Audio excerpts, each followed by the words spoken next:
ఈరోజు మనం ఇద్దరు ఫ్రెండ్స్ కథ చూద్దాం. రాజు అండ్ రవి. ఇద్దరికి సేమ్ జాబ్ వచ్చింది. ఒకటే కంపెనీలో. Same salary, 30,000 rupees per month. కానీ ఇద్దరు మనీని ట్రీట్ చేసే విధానం వేరు. రాజు ఫిలాసఫీ, లైఫ్ ఒకటే మామ, ఎంజాయ్ చేయాలి. శాలరీ పడగానే ఐఫోన్ ఈఎంఐ కట్టేస్తాడు. వీకెండ్ పబ్కి వెళ్తాడు. ఇన్స్టాగ్రామ్లో రిచ్ లైఫ్ ఫొటోస్ పెడతాడు. చూడ్డానికి రాజు లైఫ్ సూపర్గా ఉంటుంది. రవి ఫిలాసఫీ, ఎంజాయ్ చేయాలి కానీ ఫ్యూచర్ని చంపకూడదు. Ravi android phone వాడుతున్నాడు.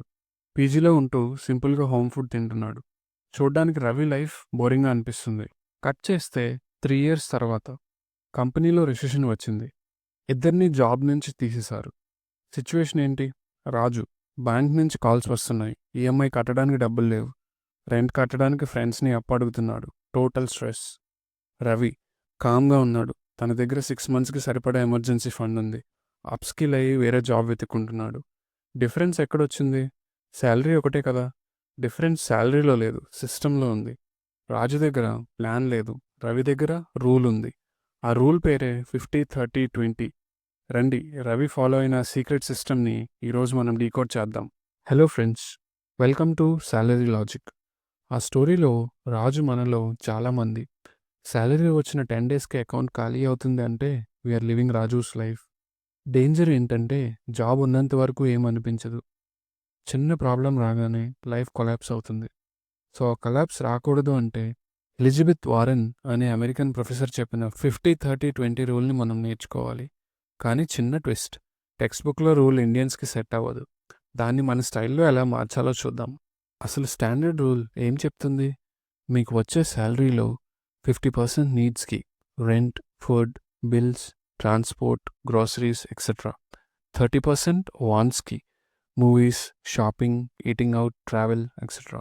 20% savings for future. Super ఉంది కదా. కానీ రవి, మన స్మార్ట్ ఫ్రెండ్, దీన్ని బ్లైండ్లీ ఫాలో అవ్వలేదు. తన సిచ్యువేషన్ బట్టి రూల్ మార్చాడు. మీ సిచ్యువేషన్కి ఏది సెట్ అవుతుందో చూద్దాం. ఇప్పుడు మీ సిచ్యువేషన్ ఏంటో చూడండి.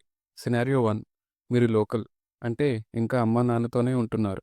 ట్రస్ట్ మీ, ఇది మీ లైఫ్లోనే గోల్డెన్ ఫేస్. రెంట్ లేదు, కరెంట్ బిల్ భయం లేదు, అమ్మ చేతి వంట ఫ్రీ. ఇక్కడ మీరు 50% నీడ్స్ కోసం ఖర్చు పెడితే యు ఆర్ బర్నింగ్ మనీ. మీకు వర్క్ అయ్యే రూల్ 30-20-50. 30% నీడ్స్, ఇంట్లో ఫ్రీగా ఉండకండి, బిల్స్ కట్టండి, బీ రెస్పాన్సిబుల్. 20% వాంట్స్కి, ఎంజాయ్ చేయండి. 50% సేవింగ్స్, ఎస్ 50%. సగం శాలరీ ఇన్వెస్ట్ చేయాలి. మ్యారేజ్ అయ్యి పిల్లలు పుట్టి రెస్పాన్సిబిలిటీస్ పెరిగేలోపే create your kingdom. Don't miss this chance. Scenario 2, job కోసం వేరే ఊరు వచ్చారు. పీజీలో ఉంటున్నారు. రెంట్స్ చూస్తున్నారు కదా, మండుతున్నాయి. ఇక్కడ 50%తో మేనేజ్ చేయడం impossible. So don't feel guilty. Me reality 60-20-20. 60% నీడ్స్కి, 20% వాంట్స్కి, కొంచెం ఫన్ ఉండాలి.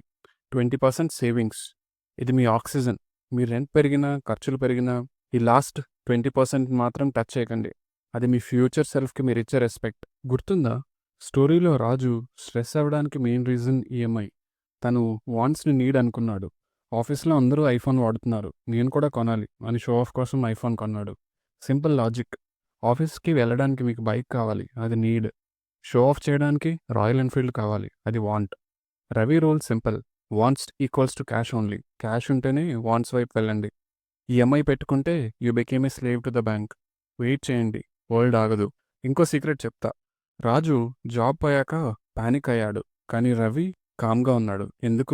ఎందుకంటే రవి తన వాంట్స్లో నుంచి 5% తీసి మీ ఫండ్లో వేశాడు. అప్స్కిల్ అయ్యాడు, కోర్సెస్ నేర్చుకున్నాడు. 20స్లో అన్నిటికంటే ఎక్కువ రిటర్న్స్ ఇచ్చే ఎసెట్ ఏదైనా ఉందంటే అది మీరే. స్కిల్స్ పెరిగితే శాలరీ పెరుగుతుంది. Logic simple. చాలామంది అంటారు, బ్రో 20% సేవ్ చేస్తే ఏం వస్తుంది అని.